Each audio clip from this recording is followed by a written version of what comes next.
And James Arminius died in 1610, 1 year before the authorization of King James for the King James Version Bible. A year after James Arminius died, there was a group of folks who were seeking remonstrance in Holland. What that means is they wanted to make these 5 major tenets of the faith to be adopted by Holland, by the state. And the first of these was the free will of man. They espoused the idea that man has a free will. Free will.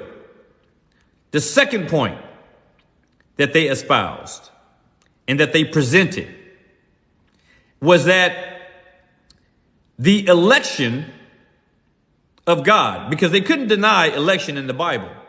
So what they had to do was to alter the interpretation from what is natural to believe. What do I mean by that? They say, and they don't deny that the Bible teaches election.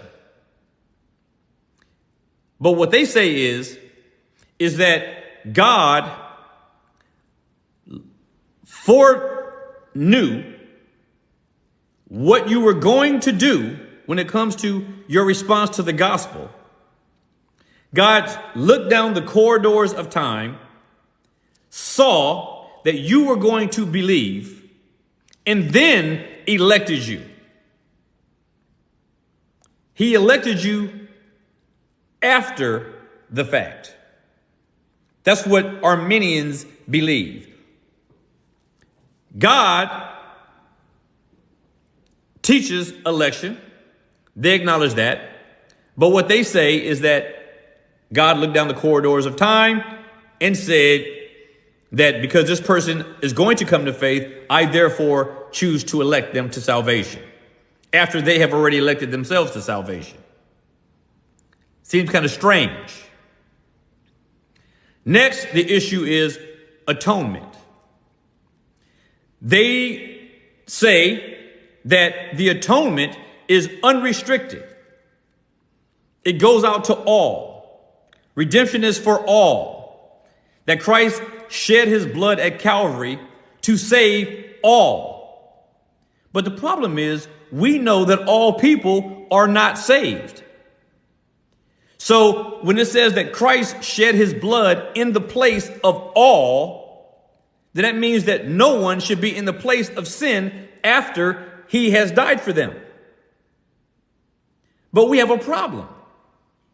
The problem is that people do still go to hell. In fact, the majority of mankind will be turned into the lake of fire. The majority. How can that be if the Arminian perspective on atonement is true? But here's how they deal with it.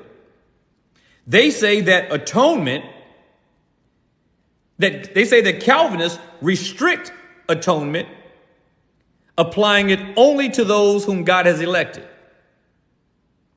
But what they say is that they don't have a restriction or a limitation on it.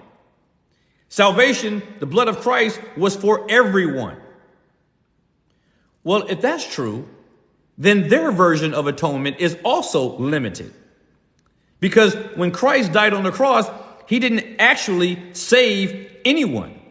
He simply provided an option or an opportunity for people to save themselves. But he didn't actually save anyone at Calvary. And then there is the call of the Holy Spirit. A Calvinist would say that when the Spirit of God calls the sinner with that inward call, not that outward call, the inward call to faith, that call is efficacious or effectual.